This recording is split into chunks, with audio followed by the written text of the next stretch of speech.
Está perfecto, vale, pues vamos a ir empezando. Bienvenidas, bienvenides a esta uni de otoño. Son las 4:36 de la tarde y vamos a empezar con los ciclos de la tarde. Yo sé que es una hora muy mala, que es la hora de la siesta, pero vamos a intentar hacer esto lo más dinámico posible para que todas podamos escuchar lo que para mí es una de las mesas más imprescindibles de esta uni de otoño, porque tiene como tema, la hemos titulado A golpe de régimen, la represión para silenciar al pueblo, democracia bajo mínimos, y creo que tiene como tema la lucha antirrepresiva, que en mi opinión debe ser uno de los principales pilares de nuestro hacer político como militantes. Principalmente porque la lucha antirrepresiva tiene como sujeto político a las personas que son vanguardia y que han puesto el cuerpo en luchas antifascistas, en la lucha del movimiento de solidaridad con Palestina y en una diversidad de luchas, y creo que la represión que sufren por parte de los organismos del Estado es la muestra más cruda de la realidad que se esconde detrás, ¿no?, de toda la fachada del Estado y de la democracia. Creo, además, que este movimiento represivo por parte del Estado se ha recrudecido mucho en los últimos tiempos y que también es un signo de esta fascistización de las sociedades que estamos viendo ahora mismo. Me presento, yo soy Alejandra Martínez, soy militante comunista, feminista y queer desde hace muchos años y recientemente, que lo hablábamos antes con Jaldía, soy, aunque sea muy raro decirlo, expresa política, porque fui parte de la Global Summit Flotilla y he estado 5 días en una cárcel israelí. Para mí esto es nuevo, yo nunca me he sentido y todavía me cuesta nombrarme como presa política, pero la realidad es que yo también he sido víctima de esa represión por parte del Estado sionista y creo que esa misma represión también tiene su contraparte aquí en los Estados europeos y especialmente en el Estado español. Hoy venimos a hablar de eso con un montón de casos muy distintos. Creo que si hay algo que tenemos en común las personas que estamos encima de este escenario es que a todas nos han dicho que somos terroristas. Y claro, es que el terrorismo tiene ahora muchas caras muy distintas en muchas luchas, porque terrorismo es todo lo que pueda cambiar, transformar radicalmente la sociedad desde el status quo. El terrorismo es todo eso que pueda cambiar o que ponga en peligro sus privilegios y sus estructuras. Y voy a hacer como un breve análisis de cómo hemos vivido nosotros, ¿no?, esta represión desde la flotilla. Yo creo que luego de esto podrá hablar más Jaldía. Nosotras vimos además cómo todo un instrumento mediático y social se preparaba para que a nosotras nos pudiesen reprimir, para legitimar la violencia que que ejercieron sobre nosotras. Porque lo que nosotras veíamos mientras íbamos hacia allá era un Twitter, unos medios de comunicación, unas portadas llenas de dos estrategias. Primero, la ridiculización de que éramos una flotilla de vacaciones y luego, cuando eso dejó de ser posible, porque siempre intentan primero la ridiculización, ya fue directamente la criminalización y nos llamaban terroristas por llevar ayuda humanitaria e intentar romper un bloqueo criminal de un Estado genocida. Entonces, siempre intentarán primero ridiculizarnos y una vez que seamos demasiado peligrosos para ellos, nos criminalizarán. Y creo que en esta mesa hay grandes ejemplos de esto, creo que es una mesa de lujo. Vamos a empezar, yo voy a dejar que se presenten ellos, voy a hacer una presentación muy cortita y esta primera ronda es una ronda para que cada uno cuente cuál es su experiencia de represión y de lucha antirrepresiva. Y voy a empezar con mi izquierda, siempre, con Miriam Ojeda, que es militante de Defendemos Palestina. Gracias por estar aquí, Miriam.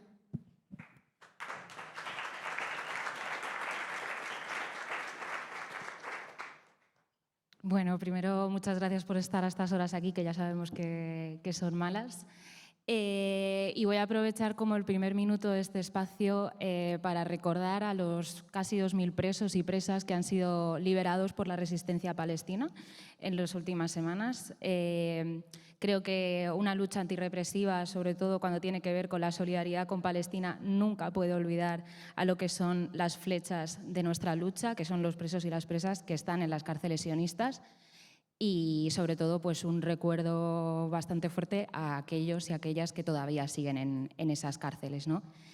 Y también para tenerlo presente durante toda mi intervención, quería recordar la memoria de Mahmoud, que es un militante palestino que vivía en Bélgica, que bueno, fue apresado por el sistema represivo belga y estaba esperando a ser deportado, y la semana pasada decidió acabar con su vida en prisión como modo de protesta ante este espacio represivo. Creo que son estas las personas que nos marcan el camino y son estas las personas que verdaderamente son importantes cuando hablamos de la represión hacia la solidaridad con Palestina. Nosotras simplemente somos un vector más de esa lucha que está aquí, en todo caso, para ampliar las voces que han sido tradicionalmente silenciadas.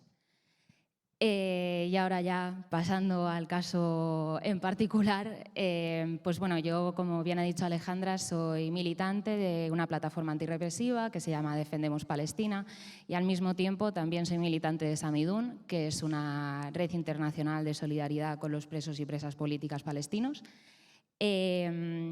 Se podría decir que la oleada represiva llegó a partir del 7 de octubre, pero igual que la colonización y que el genocidio no comenzó el 7 de octubre, la represión hacia la solidaridad con Palestina tampoco comenzó a partir del 7 de octubre. Ya existía antes, quizá en todo caso se ha recrudecido, ¿no? En mi caso en particular, yo, por una charla bastante similar a esta, fui denunciada por Vox por enaltecimiento del terrorismo y tuve que ir a la Audiencia Nacional a declarar. Es verdad que este caso está archivado ya, pero bueno, sí que hay dos puntos concretos que quería poner aquí, porque me parece como que es muy simbólico de cómo funciona este tipo de represión. Ya hablaremos más tarde cómo se utilizan los marcos antiterroristas para callar a las voces disidentes, ¿no?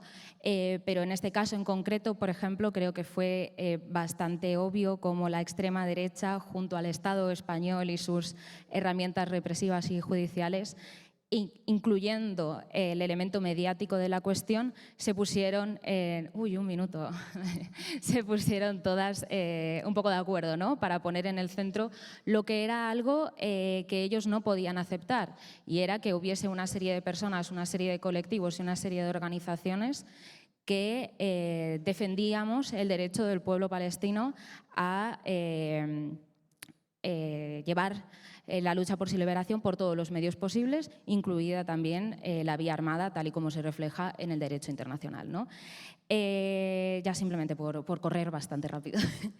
Esta denuncia, como os he dicho, sí estuvo archivada, pero creo que es importante también analizar cómo fue el auto de archivo, porque en el auto de archivo en ningún momento se establece que lo que nosotras estuvimos diciendo, porque aquí la compañera Jaldía también fue encausada en la misma causa, vaya, nunca se estableció que lo que estuviésemos diciendo era algo que estuviera o que cayera bajo la libertad de expresión, sino que nos archivaron la causa porque no teníamos los medios posibles para incitar a la violencia desde el Estado español. Por tanto, no hubo una defensa de la libertad de expresión, sino pues, que éramos pues unas pringadas, ¿no? De alguna forma, que no podíamos llevar a cabo lo que decíamos que había que hacer o que se estaba haciendo, ¿no? También me parece importante resaltar que no fue la denuncia lo único que se puso sobre la mesa. Yo particularmente tuve seguimiento en mi domicilio durante más de un mes. Mi cara salió por todos los medios de centro derecha y extrema derecha del Estado español. Sigue saliendo hasta el día de hoy, a pesar de que esta causa se archivó hace un año. Y ver cómo funciona, ¿no? Este método de represión, de creación de miedo y de intento de que demos todas un paso para atrás en lo que son las defensas del derecho básico y las defensas de la ética política básica, como que un pueblo ocupado tiene derecho a defenderse de su ocupante. Y me callo ya y paso al siguiente, que no sé. Pues la siguiente es Amaia Aranguren. Ella es vicepresidenta de la organización SMH y responsable de incidencia política, género, educación para la transformación social, recursos humanos y voluntariado de esta organización, que es la que lleva el Aita Mari y hace rescate en alta mar. Así que nada, Amaia, todo tuyo. Vale, bueno, primero es que ricasco, gracias por habernos invitado a la Escuela de Otoño, porque para nosotras es muy importante, ¿no?, tener la visibilidad y que se nos escuche. Somos una organización pequeñita que donde más se nos conoce es en Euskadi. Ahora ya, bueno, Valencia ya nos están conociendo por, pues eso, por todo lo que ahora os voy a comentar. Me han dicho que explique un poco lo que hacemos. A ver, a Salvamento Marítimo Humanitario se nos conoce por el barco de rescate Aita Mari, que yo suelo decir, es como el Open, pero en más pequeño y vasco. Salimos a rescatar a personas que tienen que huir de sus países por motivos diferentes y vamos al Mediterráneo central, la zona de rescate de aguas maltesas, italianas, libias y tunecinas. Pero eso para nosotras es una actividad más dentro de la organización. Igual de importante o incluso más, y este año el objetivo es ese, es la incidencia política y la educación para la transformación social y sensibilización. Y más ahora, trabajar en las comunidades educativas, alianzas con movimientos sociales, intentar combatir el mensaje racista, xenófobo y de odio que están lanzando, bueno, que está en la calle por cierto partido que todos conocemos, de la extrema derecha y de la derecha extrema.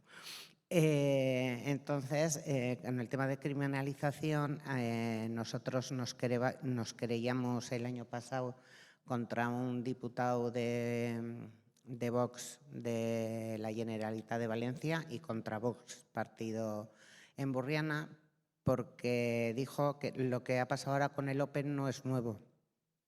Lo que es nuevo es que han dicho que hay que hundir el Open, pero hace un año ya dijeron que éramos barcos negreros, cooperadores necesarios de las bandas que trafican con personas. Eso es delito y es un delito castigado con 20 años.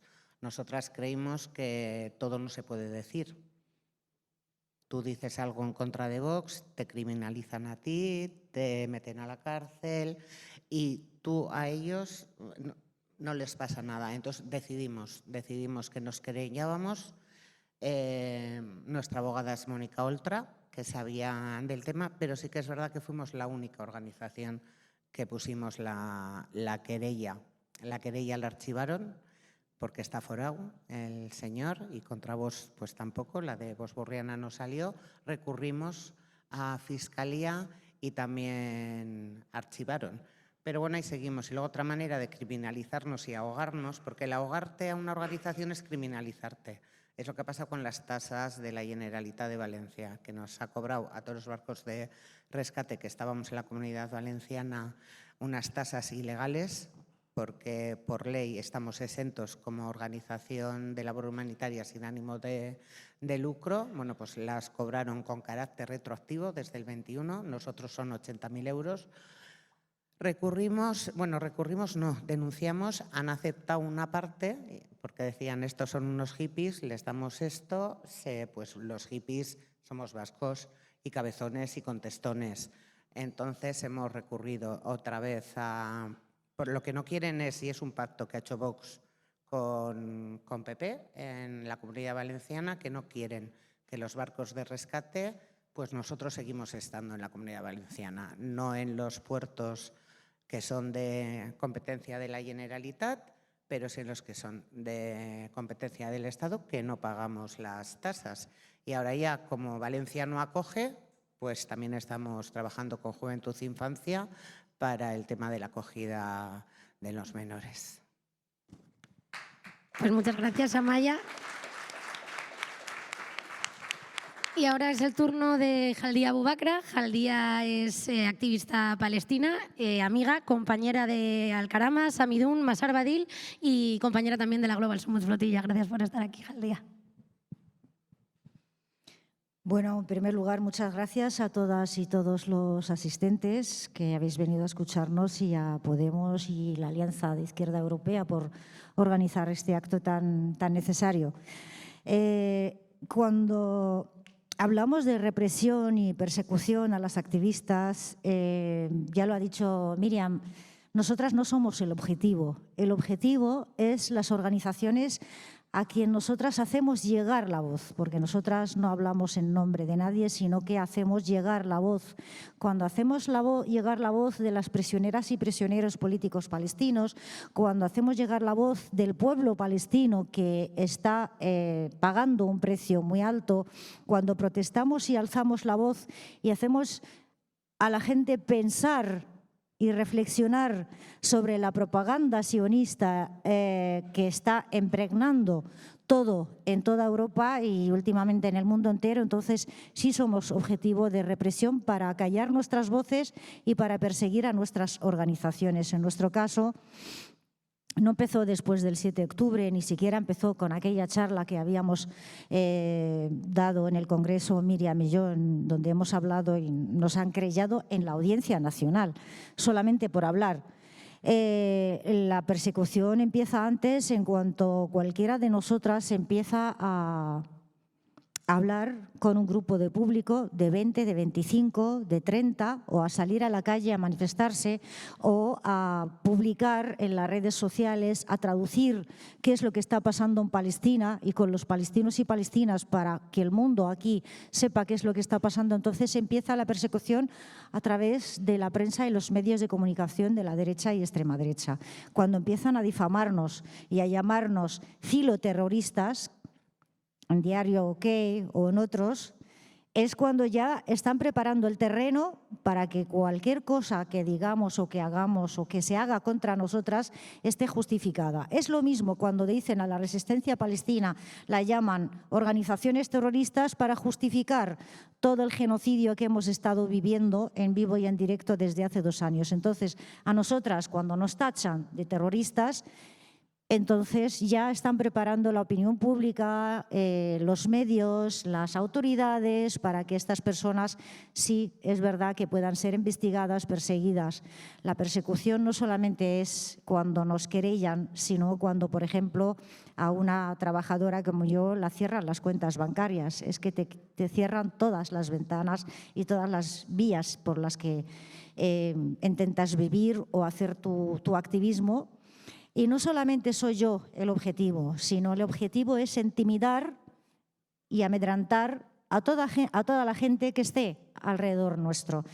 Si nos toman de ejemplo y nos hacen un castigo ejemplar, ya hay otras personas que están en nuestro entorno que empiezan a meterles el miedo en el cuerpo. Así que la lucha es esta, de no callar, de no ceder y de estar con todo el mundo que nos apoya. Muchas gracias.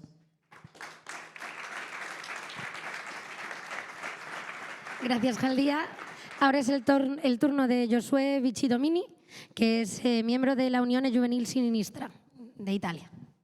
Yes.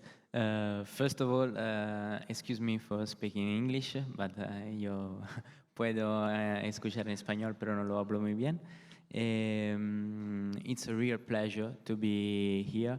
And we think that it's interesting that we bring to you the cases that we were facing in Italy and the Italian situation right now with the far-right government that we have, as you may know, led by Giorgia Meloni. Because in the past year, we have faced a draw of law that introduce in our legal system criminalization of social movements, of social conflicts, and of protest.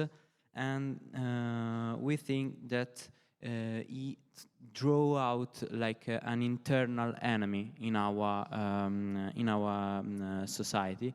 And this internal enemy were the protesters, the demonstrants, of course, and the government was identified as dangerous for their power, because this is the fact.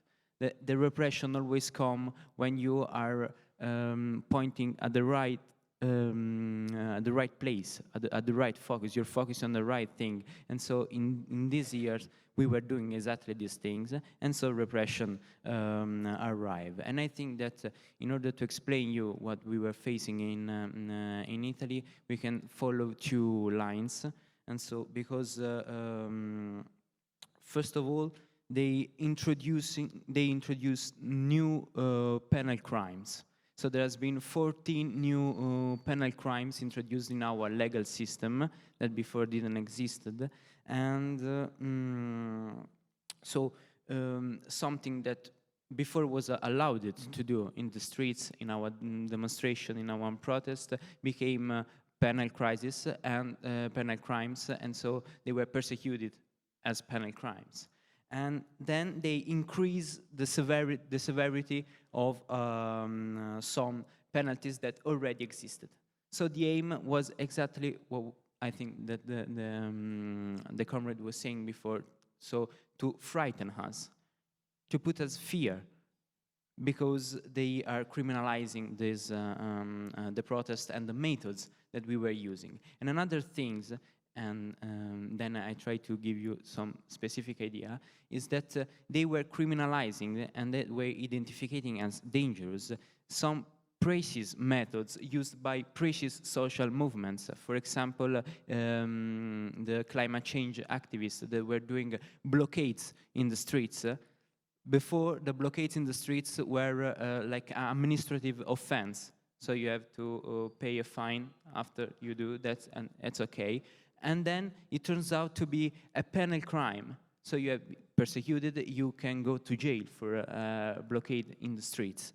And for example, originally, in the original draw of law of this law that now has passed in Parliament, they allowed secret services to lead the subversive groups in Italy, in a context in Italy in which we faced massacres led by the state forces in the 70s and in 80s. So this was the original draw of law, the original vision against inside this draw of law. In order to conclude, we say that this was a draw of law that not only criminalized social conflicts that always bring progress to the society, that always bring progress to for our rights and for the condition of the workers, of the one that have no power, I have to say, but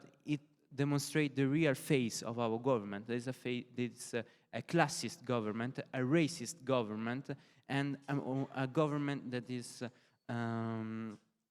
disrespect workers, because they are effectively criminalizing the methods in which the ones that has no power, that the one that has no voices, try to keep their voices loud in order that the ones that have to hear will hear. So this is the cases, and that's what I would like to talk about today. Thank you. Gracias, Josué. Es el turno de Coral Latorre, que es secretaria general del Sindicato de Estudiantes, de la Dirección de Izquierda Revolucionaria y miembro también de las 7 de Somos Aguas. Gracias, Coral. Gracias. Bueno, lo primero de todo, pues muchas gracias por la invitación y por poder también dar voz al caso de las 7 de Somos Aguas, que igual algunas ya lo conocéis, pero bueno, voy a tratar de explicar brevemente de qué se trata este caso.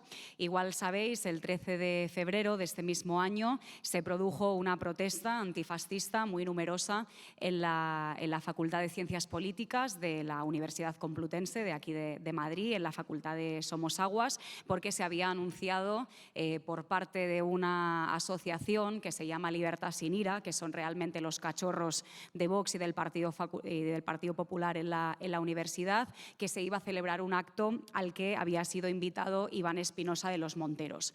Como os podéis imaginar, la indignación cundió rápidamente entre muchas estudiantes y entre también pues, muchas profesoras y profesores que entendemos que la universidad tiene que ser un espacio libre de todos estos discursos de odio que profesa la extrema derecha y en concreto pues este exdiputado de Vox. A pesar de que el acto había sido cancelado previamente por la universidad, Iván Espinosa de los Monteros se presentó igualmente en la facultad, lo hizo además acompañado de decenas de matones de Desocupa, de militantes del Partido Popular y de Vox, quiso ir a reventar la protesta estudiantil pacífica y lo único que hicimos las estudiantes pues fue estar allí, cantar consignas antifascistas, cantar consignas a favor de la escuela pública, pero parece ser que este hecho pues, es un delito para la Brigada de Información y para la extrema derecha, que ahora nos ha abierto pues, un montaje policial y judicial con este caso. Esto, ya digo, fue el 13 de febrero. El 21 de marzo, 7 compañeras que participamos en la protesta, 6 estudiantes y un trabajador, recibimos una llamada de la Policía Nacional diciéndonos que teníamos que ir a declarar a la Comisaría Central de Moratalaz.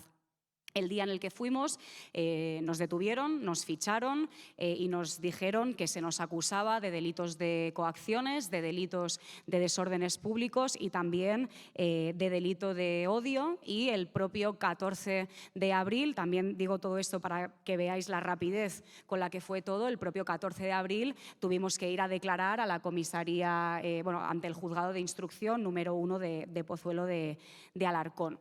Por lo que nos han comentado también nuestros abogados, la Brigada Central de Información de la Policía Nacional abrió este caso el propio día de la protesta. Lo hizo además haciendo un expediente con más de 100 páginas, un caso montado además con todos los medios y vídeos que medios ultras le habían dado a la propia policía, y en base a todo eso pues montaron una denuncia que viene como anillo al dedo a este elemento ultraderechista que desde que dejó Vox pues está muy falto, ¿no?, de atención, y que evidentemente pues la extrema derecha también utiliza pues esta metodología para tratar de pues tener cierto impacto. Entonces, ya digo, ¿no?, es la policía la que nos acusa de desórdenes públicos, de coacciones y de delito de odio.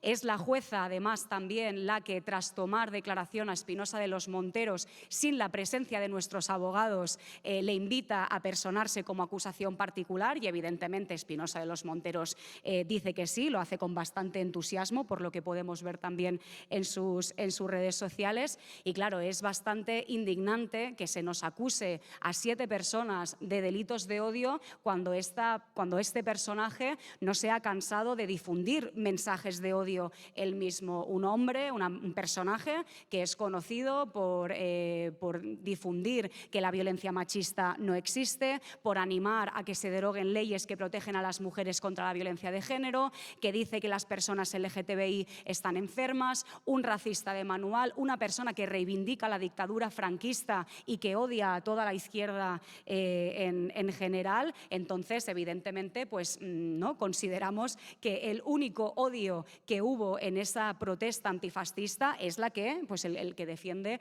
este exdiputado de Vox. Entonces, las 7 de Somos Aguas pues somos víctimas de un montaje político organizado por la extrema derecha, y además que pretende convertir un derecho básico como es el derecho a la protesta pacífica en un delito, y además, como también decían las compañeras, presentarnos ya de paso como gente violenta, como terroristas, que pretendemos pues hacer de la universidad un espacio totalitario, y que evidentemente esto forma parte también de toda la criminalización contra el movimiento estudiantil, que nos negamos a que estos discursos de odio pues campen a sus anchas por nuestras facultades. Pero bueno, si se piensan que con este montaje nos vamos a chantar o que vamos a dejar de luchar contra el fascismo, pues la verdad es que se han equivocado bastante de compañeras, sino que nos reafirmamos en que ser antifascista no es ningún delito, y vamos a defendernos, por supuesto, con todos los medios que tengamos a nuestro alcance, con todos los medios legales posibles, pero sabemos que el punto fundamental también pues es la solidaridad que hemos recibido y que vamos a seguir recibiendo también, y con la que nos sentimos muy fuertes para encarar este montaje, y para también pues seguir reivindicando que luchar contra la extrema derecha no es un delito ni va a ser nunca un delito. Muchas gracias, Coral. Y vamos a dar paso ahora, si me pasáis el micro, vamos a dar paso ahora a Christian Talik, que es de Razem, de Polonia. Hello, sorry for speaking English. Thank you for inviting Razem for this beautiful event. Thank you all for being here. And I'm sorry, I have to read something because English is also not my first language. At first, I would like to say in Middle Eastern European, it's quite the opposite. we can protest whatever we want, and judges, prosecutors, and politicians, they do not care if you protest pro-Palestine or pro-Israel. They do not care. There's only like individual rare situation when something happens, except one issue, and it's the biggest yet most overlooked social problem in Poland, and that's the repression and silencing that of trade union and workers activists. It's a huge problem.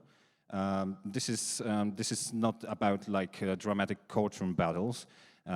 It's about ordinary people, cashier workers, like drivers, people who dare to speak the truth about their working conditions, and in return lose everything like jobs, their stability, and their health. On paper, Poland guarantees freedom of speech and the right to organize, but in practice, those rights end where corporate interests begin. Because today the real struggle for democracy doesn't take place in parliament, it takes place in the workplace, I mean in Poland. Let me tell you about Eryk Kościk, a trade union activist from Kaufland, a chain of supermarkets. Last year he was fired on disciplinary ground, even though as a union leader he was under legal protection, and the reason was a Facebook post. He spoke about overwork, low pay and stigma among retail workers, and for that he was punished and fired. The court later ruled that his dismissal was illegal and ordered Kaufland to reinstate him, but the company simply ignored the court's decision, and that's the reality. A single worker left unemployed and exhausted, facing a big multinational corporation that acts like if it's above the law. Because in Poland, for the big capital, it's cheaper to pay the fines than to bring the worker back to work. Meanwhile, Kaufland has been using SLAP lawsuits, strategic lawsuits against public participation, to intimidate and financially drain union leaders. And Kaufland is not alone.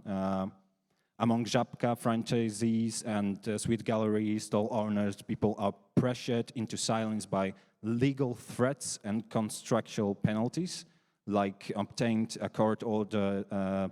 This company, Sweet Gallery, obtained a court order stating that if any franchise or worker posts a negative comment about the company online, they must pay a fine of, attention, 30,000 zlotys. It's about close to 10,000 euros for so-called reputational damage. And it's a pattern, and it's spreading. Poland is now one of the European leaders in SLAP cases. Hundreds of lawsuits are filed each year. The purpose is fear, because when they can scare the workers, they can win. You know, they are trying not to bring the workers back to their work because it's cheaper to pay a fine, and the workers, when they are jobless, they have no money, they have no money for the lawsuits, they give up. The problem goes even deeper. More often, companies avoid the labor code altogether by pushing people into self-employment or franchise contracts. Formally, these people become entrepreneurs, and in reality, they are dependent workers doing the same tasks at the same hours under the same supervision, but stripped of basic rights. No paid leave, no sick pay, no protection from dismissal. The workers without safety net, legally invisible, economically disposable. It's a weaponization of the legal system against those who demand dignity and fairness. So that's where the democracy is quietly eroding, and that's where democracy is being tested. For example, we were speaking about Palestine. In Poland, the state does not repress or oppress the activists. but the private companies do. They can fire you. You can go to court, but you're going to lose the same way as I was talking about the trade union workers.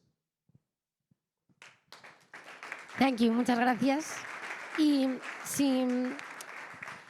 cerramos esta primera ronda con Fran Seijón, que es el corazón, nunca mejor dicho, del área antirrepresiva antifascista de Podemos y el padre de Javichu, uno de los 6 de de Zaragoza. ¿Qué tal?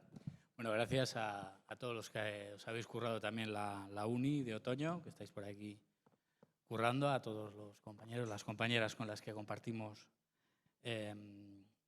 esta mesa, que ojalá, ¿verdad?, no tuviéramos que seguir hablando de esto, ¿no? En el caso de mi hijo, los 6 de Zaragoza, para quien no lo sepa, pues mi hijo fue a manifestarse contra el fascismo y lo que sucedió es que acabó detenido y acusado por unos hechos que evidentemente no tuvieron ni siquiera que demostrar, ¿no?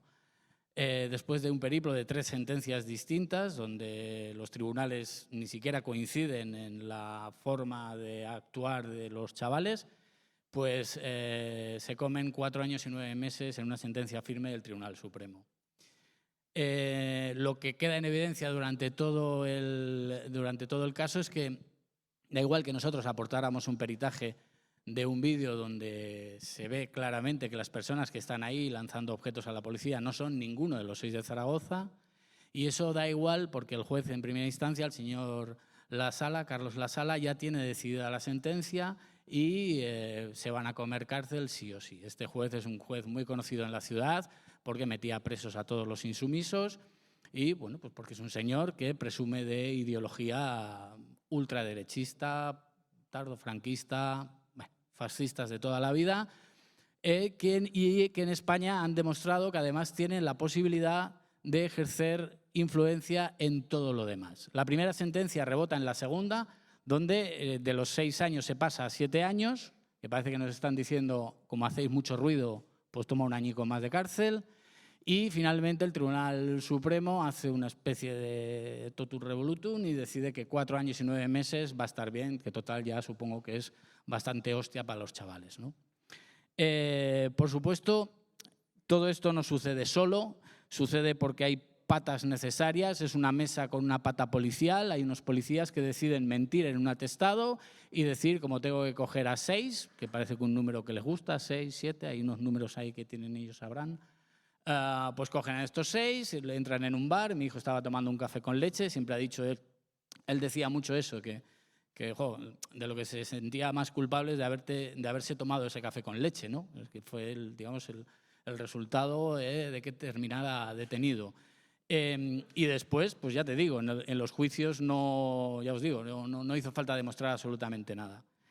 Evidentemente era una primera sentencia ejemplarizante en ese sentido porque nunca se había llegado a un extremo tan bestia. Estamos hablando de 6 años sin aportar ninguna prueba, solo con la palabra de la policía, que se convierte en hecho probatorio para el juez, las contradicciones de los policías, que mi hijo llevara el pelo largo en la manifa y según el policía llevara una cresta amarilla, eso daba igual, que hubiera un vídeo peritado donde se ve, eso daba igual. Lo que era importante y vital para esos señores en ese momento era que los chavales entraran en la cárcel y lo consiguieron. Ahora, eso sí, tenemos que decir que mi hijo ahora está en casa, que se ha comido 15 meses de prisión, pero que 2 de los 4 chavales que entraron en la cárcel ya están en casa. ¿Gracias a qué? Gracias a la organización civil, al trabajo, también al trabajo en política y sobre todo y fundamental en no cejar en el empeño. Cuando a mí me han dicho 1 millón de veces haber educado mejor a tu hijo, yo he dicho y he repetido 1 millón de veces mejor. Hombre, si el hijo te sale facha, pues lo quieres.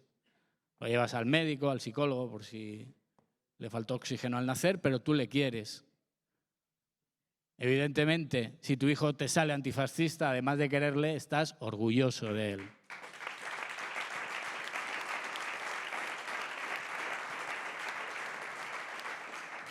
Y bueno, mi hijo está ahora por fin en casa, yo estoy un poquito más tranquilo, he escondido la dinamita, vamos a ir paso a paso. Desde luego, una cosa tengo muy clara, que le ha pasado a mi hijo y le puede pasar a cualquiera. y que esto no es una forma de entender ni la política ni un Estado de Derecho. Esto es porque mi hijo fue un preso político, porque quieren que las 7 de Somosaguas sean presas políticas, porque quieren que los 4 de Rebeldía sean presos políticos, porque quieren que todas las personas que protestan contra el genocidio en Israel sean presos políticos, porque ellos lo que quieren es marcar una agenda donde lo que está bien es ser un fascista y lo que está mal es ser un antifascista. Y no hay un término medio en esto, chicos. O eres un fascista o eres un antifascista.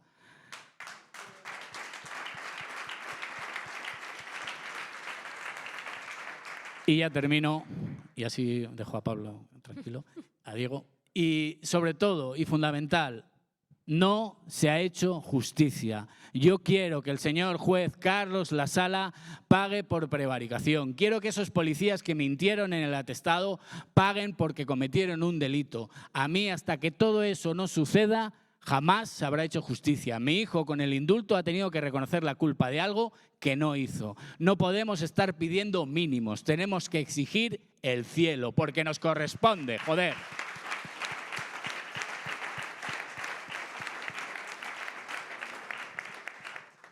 Y ya para acabar, ahora sí, os recuerdo que arriba vamos a tener un merchant de los compañeros 4 Rebeldía, 7 de Somosaguas, que por supuesto los juicios no os quiero decir. A nosotros nos hemos calculado 200.000 euros entre pagar el codo lesionado del policía, desórdenes, bla, bla, bla, 200.000 euros. Los compañeros estarán en gastos judiciales, así que es importante que apoyéis. Arriba está el merchant, camisetas muy chulas, lo que sea, o dejar dinero ahí en la caja, como queráis, ¿vale? Apoyar, por favor.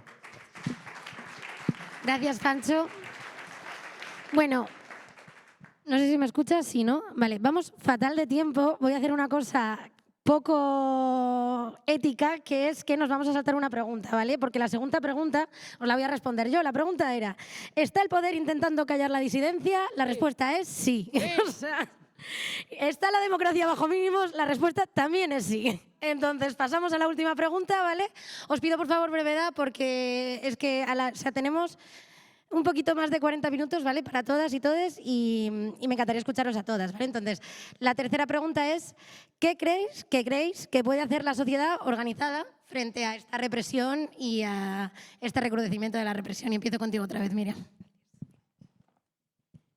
Vale.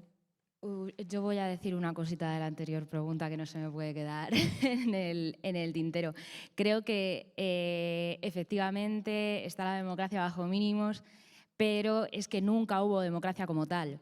O sea, no se puede entender la democracia liberal sin una base colonial. En el sentido de el Estado capitalista colonial tiene sus marcos represivos específicos que se ponen a funcionar en el momento que hay crisis. Obviamente, el genocidio en Palestina o esta actual fase del genocidio en Palestina ha provocado una crisis en la metrópoli y toda esa violencia que se genera acá viene para allá. Lo que ha hecho es activarse ese marco represivo que ya existía, ¿no? Entonces, un poco pensando desde esta línea, y también quería poner como dos cosas sobre la mesa. Efectivamente, ahora vemos una represión masiva hacia la solidaridad con Palestina, pero creo que es importante ver en qué tres focos también el lobby y el Estado sionista y las fuerzas represivas sionistas se están enfocando, ¿no? Primer foco, aquellos colectivos, organizaciones militantes que defienden el derecho del pueblo palestino a defenderse por la vía armada. Este es el primer foco de persecución. El segundo foco de persecución son aquellos que establecen, dentro de su discurso, que Israel es un Estado colonial que no tiene per se derecho a existir. Este es el segundo. Y el tercero, obviamente, tiene que ver con las herramientas de protesta. Vemos ahora cómo, pues con la vuelta ciclista o incluso pues con la flotilla, las herramientas de desobediencia civil también son perseguidas, pero por el modelo de protesta que suponen, ¿no? Entonces, claro que existe una persecución en general hacia el movimiento de solidaridad con Palestina, pero que tampoco se nos vaya del horizonte cuáles son los espacios específicos que son perseguidos sistemáticamente, ¿no? por el sionismo. Y ya enganchando con qué puede hacer la sociedad civil respecto a esto. O sea, yo honestamente tengo poca o ninguna esperanza en la modificación del Estado liberal y de las democracias liberales. Sí que es verdad que porque necesitan los marcos represivos para su propia existencia, ¿no? Son una expresión de mantenimiento de orden, por tanto se necesita ese marco de violencia. Ahora bien, sí que creo que hay ciertas fuerzas que están presentes en las instituciones, o que entran dentro del juego institucional, que pueden intentar transformar o modificar ese tipo de cuestiones, ¿no? Y sobre todo lo que tengo mucha esperanza es en la sociedad civil organizada. Pero ¿qué creo también que es necesario en esta sociedad civil organizada?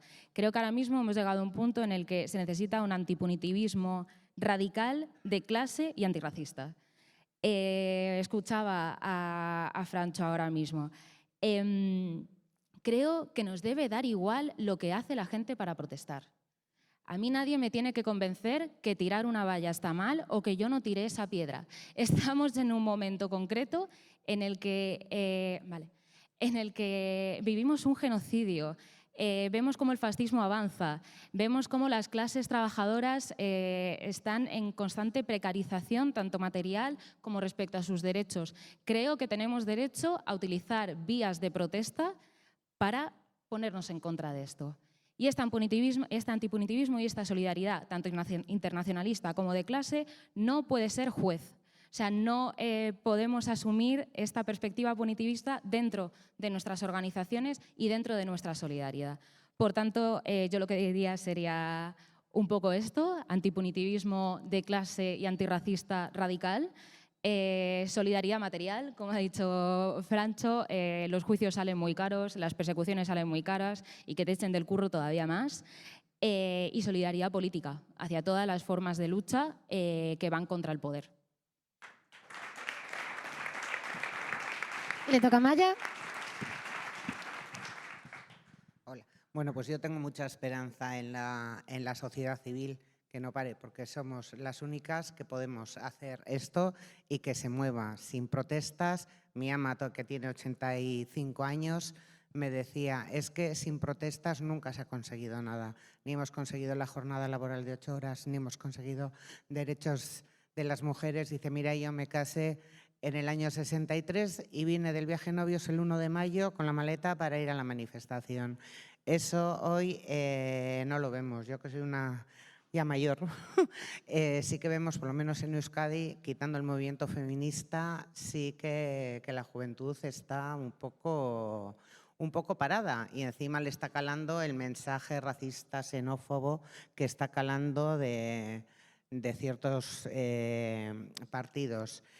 Sí que nos ha dado un revolcón de alegría lo que hemos visto ahora con la flotilla, lo que estamos viendo, porque hemos estado viendo durante 2 años un genocidio televisivo, pero es que lo de Gaza viene de mucho antes. Y las que íbamos en BDS desde pues, hace ya 25 años, en el Arriaga igual nos juntábamos 25. Lo que no quiero es que pase eso ahora, porque este alto fuego es mentira. Nos van a seguir que no cambie el gobierno. Virgencita, virgen mía, lo que estoy diciendo, virgencita, virgencita. Pero como entre lo que no tenemos que entrar, estamos viendo lo que está haciendo en las comunidades autónomas donde gobiernan. Los derechos que hemos tardado muchísimo, muchísimo en conseguirlos, los echan abajo de un día para otro. Entonces, lo que sí creo es que nos tenemos que seguir organizando. Ahora que no se nos pase el susto de lo que hemos estado viendo en televisión, porque siguen matando. Hay un alto a las bombas, no hay un alto al fuego. Están tiroteando y en Cisjordania siguen tiroteando. Entonces, tenemos que seguir luchando por todos los derechos, pero nosotros, por lo que SMH vamos a hacer, nos parece súper importante, es las comunidades educativas. Estar cada vez en más institutos, en más universidades, en escuelas, pero desde pequeñitos.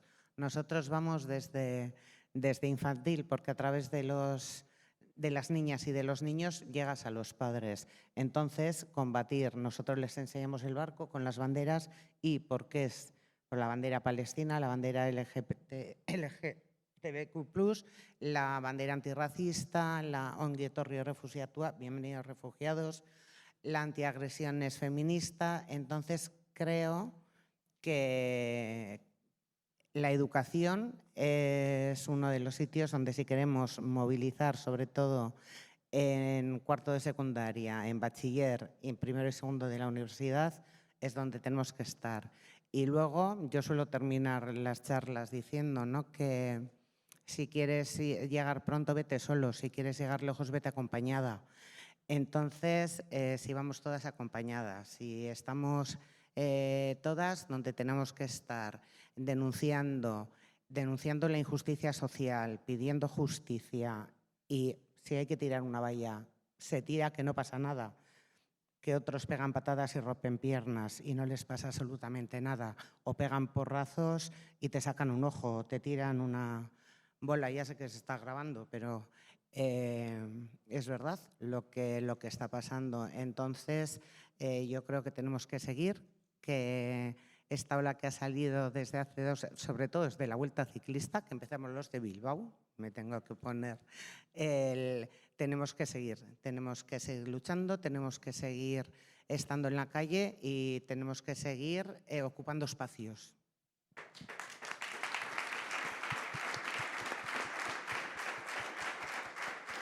Bueno, pues yo el tema del tiempo, la verdad es que no nos deja. Pero bueno, nos hemos saltado la segunda y yo creo que todas estamos de acuerdo en que sí, el poder quiere oprimirnos, quiere callarnos, y esto ya lo sabíamos y lo sabe todo el mundo. Ahora, ¿qué podemos hacer como sociedad civil organizada?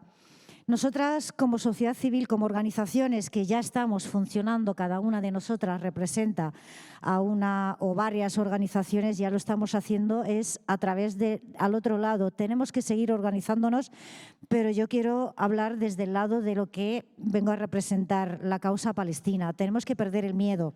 En estos últimos 2 años hemos avanzado muchísimo. Ya se dice Palestina libre del río al mar, sin ningún temor a que seamos encarceladas o llamadas antisemitas. Ya decimos que la resistencia palestina tiene legitimidad y tiene derecho Palestina a resistir incluso con la lucha armada.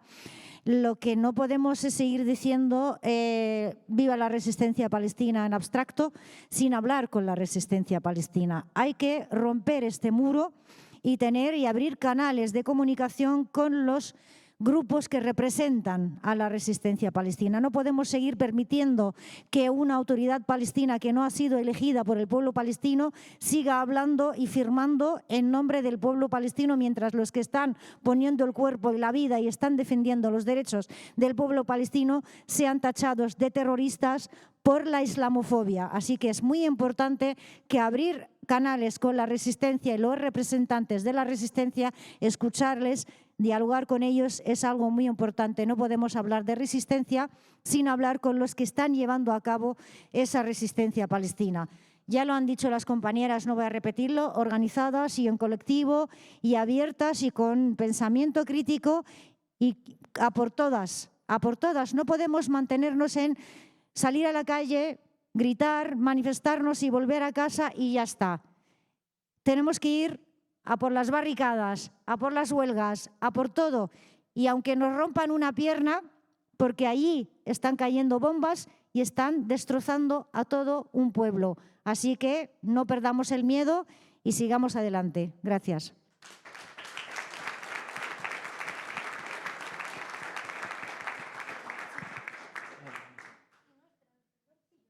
Okay, vale. Again, really thank you. And I think that when repression is the only answer to protest, when the social path is broken in our democracy, when they bypass parliamentary debates as they have done in Italy, this is the thing to say, because while we were facing the draw law that I was talking about before, we arrived at create a very strong network that was created not only through parliamentary groups, and not only between parties, but with the civil association, but with collectives all around the state and the nations, and assembly, local assembly, national assembly. So there was a mixture of national level of network and territorial level of networking. We push them to bypass democracy, bypass the parliamentary debates, and they go for this law by a direct act of the government that, of course, we call this golpe burocrático. Okay, you have understand, of course, in Spanish, and a very authoritarian drift in Italy, and that's what we have seen all around Europe in these years. So, in front of this situation, what we can do is organize, and organize between different groups of the society, different part of the civil society, and I think that this is what we have done in Italy, and this is an example. So this network that we created between unions, parties, collectives, social association, and even single person that were interested in our struggle, we find out a thing that too many times we forget.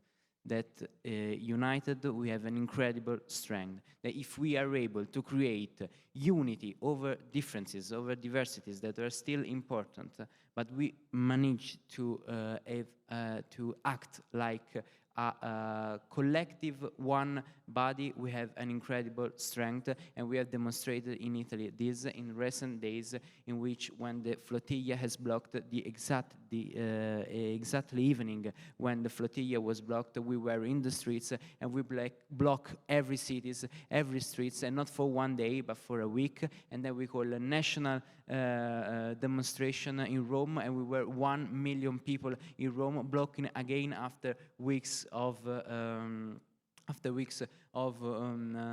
mobilization. And I think that another thing that we could say that we have done, and it's that if we recognize that a law is unjust, so disobey is a duty.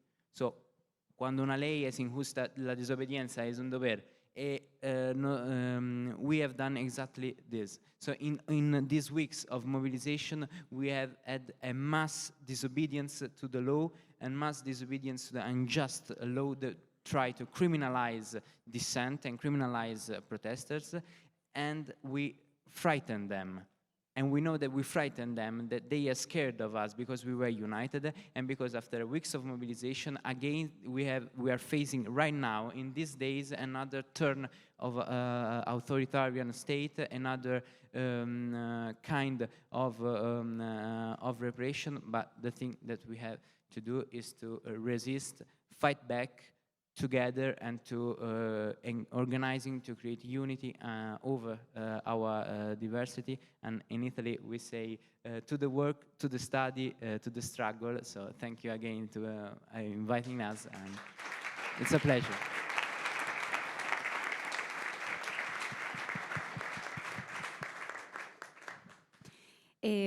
Bueno, yo creo que una de las cosas que también es importante de cara a resistir la represión es denunciar el porqué de la represión, y no denunciarlo en abstracto, sino entender el porqué. Pues hay casos como las 7 de Somosaguas, los 6 de Zaragoza, etcétera. Yo creo que es evidente que también que los vínculos de la extrema derecha con el aparato del Estado dentro de la policía son cada vez más estrechos, y que son también un reflejo del momento político que vivimos, de esta descomposición del capitalismo, y que tiene mucho que ver pues, con el militarismo, con la pérdida de derechos básicos y de libertades fundamentales, y que también también pues todo este momento político alimenta esta demagogia de extrema derecha, pero también hay que denunciarlo, que la extrema derecha no solo avanza por eso, sino también por las políticas fracasadas de la socialdemocracia. Y, en fin, también aquí yo creo que la responsabilidad que tenemos es denunciar que son también las políticas del Gobierno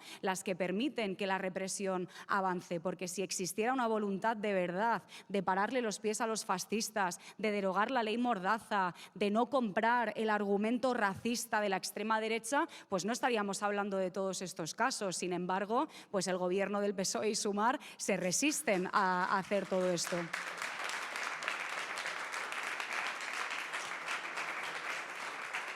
Y sobre todo también la cuestión de la ley Mordaza es algo crítico porque es fundamental para multarnos, para perseguirnos, para encarcelarnos y en cambio pues ahí continúa esta ley y precisamente la demagogia de la extrema derecha puede avanzar porque las políticas que está haciendo el Gobierno no están siendo de izquierdas, al contrario, se siguen vendiendo armas al Estado genocida de Israel, se siguen aprobando unos presupuestos militaristas en nombre de la paz, se sigue persiguiendo a los que luchamos y en cambio se siguen llamando a un gobierno progresista y antifascista. Pues hombre, yo no sé si es ser muy antifascista darle la mano a un criminal de guerra como es Donald Trump el otro día que veíamos a Pedro Sánchez, ¿no? Es un antifascismo bastante...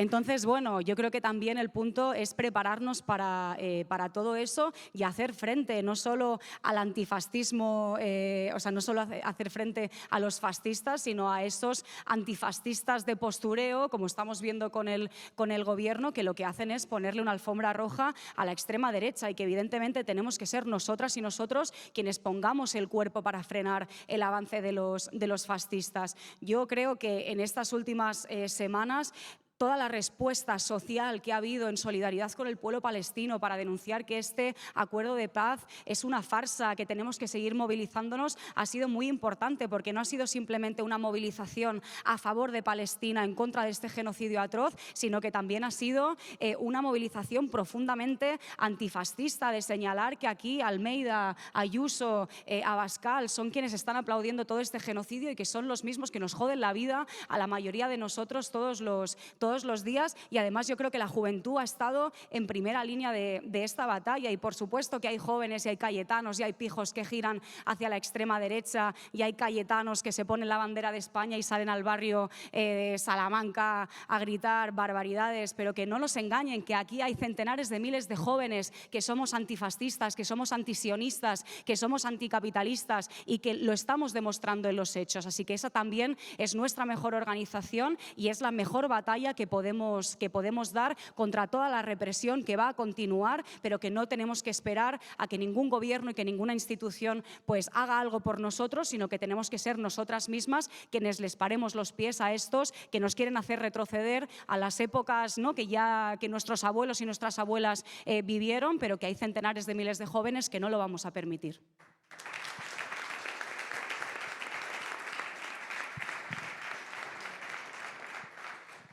So there are solutions. We need stronger protection for the union activists. I'm going to speak something about labor and then again about Palestine. We need, no one can be punished for exposing abuse. We need real penalties for companies that violate worker rights, not symbolic fines. And we must regulate franchising and self-employment so workers cannot be stripped of rights through legal tricks. And above all, we need solidarity, because every fight for justice begins with not looking away. When someone next to us loses their job for telling the truth, when we support each other, we can speak up together. We turn fear into strength. And in Poland, I mentioned solidarity. We had a big trade union in Poland called Solidarność, Solidarity. It was 30 years ago. There were 10 million people in it, and they were able to overthrow the communist dictatorship against Soviet Union. They were so strong because they were together, And now the neoliberals, they destroyed it all. The Polish people are mostly individuals because the neoliberal propaganda, we're talking like the workers, the unions are trying to get things they do not deserve. And now we see the comeback to thinking about organizing and doing stuff together, and it works not only in the labor world and issues, but also in the Palestine issues. You know, Poland recognized Palestine in 1988, so it wasn't an issue when Israel fought against Arabic countries. We supported Arabic countries back then. But on the other hand, we live in Poland where the Holocaust happened. And then in 1968, the communist government expelled the Jews to Israel. They were talking anti-Semitic propaganda and stuff. And for now, people still remember the word Zionist or anti-Zionist. It's strictly connected to this trauma and connected to anti-Semitism. That's why we could not do such big protests like in a heartbeat, you know. It was slowly, but when we organized and we kept protesting, talking to people, talking to our parents, talking to the whole society who's feeling sympathy for Jewish people because of our history and what happened in Poland, they started to be interested what's really happening in Israel, and they discovered that being critical over Israel is not being anti-Semitic. And it's happened, I think, maybe last year.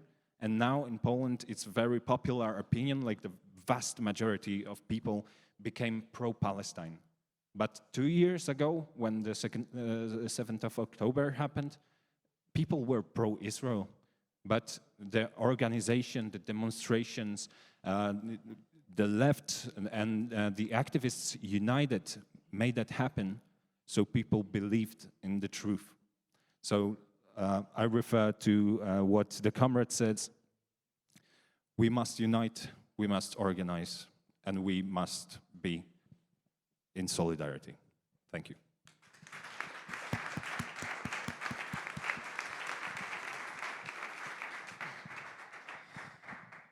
Vale, yo sobre lo de antes solo diré, está la democracia en mínimos, siempre ha estado bajo mínimos, ¿no? Creo que nos hemos conformado con tan poco siempre que hemos perdido de vista, insisto, que tenemos que recuperar lo que nos corresponde, ni más ni menos. Lo que es justo no lo dice ni un juez, ni el Código Penal, iba a decir el Código Da Vinci, fíjate cómo estoy. No lo dice el Código Penal, no lo dice un juez y ni mucho menos lo dice un policía, que es una de las personas menos preparadas para impartir justicia. Pero por desgracia caemos bajo el palo de un policía y nos sentamos delante de un juez.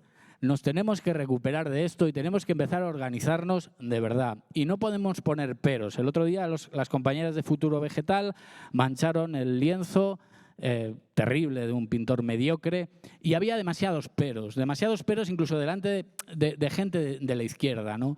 No tenemos que ponerle peros cuando un compañero o una compañera lance una valla a un policía. Podemos no hacerlo nosotros, pero no tenemos que ponerle ningún pero, porque aquí no estamos delante de un aliado, ni de una persona que está en nuestro lugar del mundo, ni de nuestro lugar de entender lo que es la justicia. Al revés.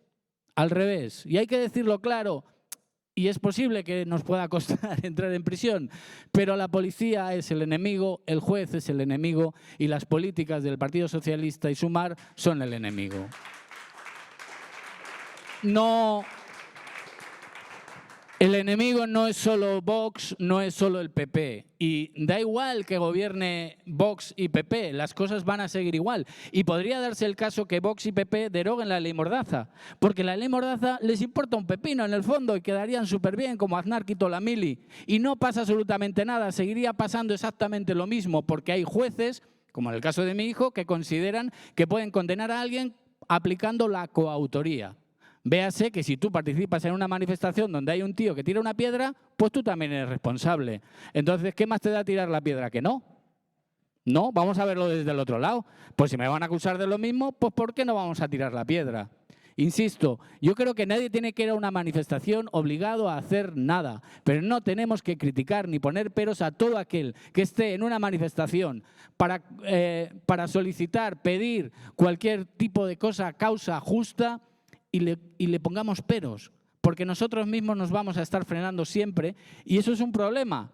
Y eso es un problema también de identidad para las personas que están luchando y poniendo la cara, porque al final entran en la cárcel y después ¿qué?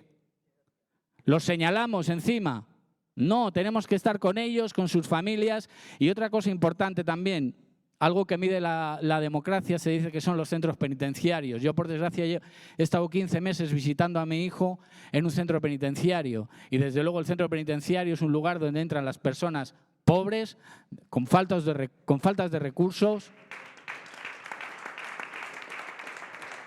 y tengan el delito que tengan, tienen el derecho a la reinserción. Y nosotros como sociedad tenemos que exigir que las personas que están dentro de una cárcel, aunque no votan, tienen el derecho y el deber. Como sociedad tenemos el deber como sociedad de que esas personas se les puedan cumplir sus derechos, que puedan estudiar, que puedan comer con dignidad, que mi hijo llegó a decir que en el pan encontró cacas de rata. Eso está pasando en las cárceles en España y por desgracia no hablamos de esto. Y por último, y termino, por supuesto, recuperar la calle, autodefensa, desobediencia civil y que estas palabras calen y se digan en mayúscula, porque afuera lo que tenemos enfrente no son unos tipos y unas tipas haciendo ¡ay, qué majos, mira, vienen a manifestarse contra nosotros, ¿qué querrán? No, tenemos auténticos psicópatas que ahora dan esto, ahora que tenemos esta democracia en mínimos. Imaginaos lo que está pasando ahora en Estados Unidos, es un auténtico periodo guerra civilista y eso es lo que se nos viene encima. Si no estamos preparados se nos van a caer encima. Tenemos que entrenar, tenemos que entender que la desobediencia civil es una exigencia como pueblo y además es una forma de calibrar hasta dónde estamos dispuestos a aguantar lo que nos viene encima y, por supuesto, dentro del Parlamento se pueden intentar cambiar leyes, pero hay que estar con un pie dentro del Parlamento y con otro en la calle, y mirando a la gente en la calle. Y siendo útiles en la calle. Y es la única forma de hacer política. Gracias. Bueno, pues al final ha sobrado tiempo, pero voy a hacer un pequeño cierre, voy a intentar hablar de algunas de las cosas que se han comentado en la mesa. Me gustaría empezar diciendo una cosa que ya he dicho al principio, que es que esta represión no es nueva, que tenemos compañeros raperos que siguen en la cárcel, como Pablo Hasél, que tenemos gente exiliada por querer votar en un referéndum, que esta represión no es de ahora, pero sí que estamos viendo un recrudecimiento, porque ahora mismo los casos de represión no es que ya sean semanales, es que son a diario. Y esta semana se me ocurren dos directamente. Uno en la huelga general, en Valencia hubo 5 detenidos, entre ellos 2 miembros del sindicato de estudiantes. Creo que hubo decenas de detenidos en Barcelona en las manifestaciones cuando nos detuvieron a la flotilla. Y el jueves, un fascista, Vito Quiles, fue a la Universitat Autónoma de Barcelona y se fue calentito. Y resulta que se fue calentito porque había una juventud antifascista organizada que le dijo que en su universidad no, que ahí no iban a ir a decir fascistadas en la Universitat Autónoma de Barcelona. ¿Y qué pasó? Pues que la policía cargó contra los fascistas, no señor, contra los antifascistas, que eran muchos más además y que estaban organizados para intentar defender el antifascismo en su universidad. Y yo creo que estos dos ejemplos muestran muy bien también cuál es el objetivo de esta represión, que tiene muchas maneras de reprimir. Y el objetivo sobre todo es el disciplinamiento, es que no te muevas de tu lugarcito, es marcar el límite de lo posible por la izquierda. Es decirte que si sales y mueves una valla en una manifestación, esto es lo que te va a pasar. Es decir, que si sales y montas una protesta antifascista contra los fascistas que van a tu universidad a hablar, esto es lo que te puede pasar. Es decir, que si llevas ayuda humanitaria a una población que se está muriendo de hambre, eres una terrorista y esto es lo que te va a pasar, que te van a meter en una cárcel sionista. Y esto es lo que no podemos dejar que hagan, que nos amedrenten, porque ese miedo es lo que pretenden que tengamos y nosotras no podemos tener miedo. El miedo es la mayor herramienta de desmovilización de la sociedad y nosotras tenemos que organizar nuestra rabia, tenemos que organizar nuestra alegría también, pero no podemos dejar que ese miedo nos inmovilice y nos impida actuar políticamente. Y yo os quiero contar un caso de los que tuvimos en la flotilla, porque yo he pensado mucho en todo esto estos días en la prisión, pero sobre todo lo pensé cuando yo volví y mi compañera Reyes no volvió. Yo el primer momento en el que he sentido miedo en la flotilla fue cuando me subí al avión y vi que Reyes Riego no estaba en el avión con nosotras.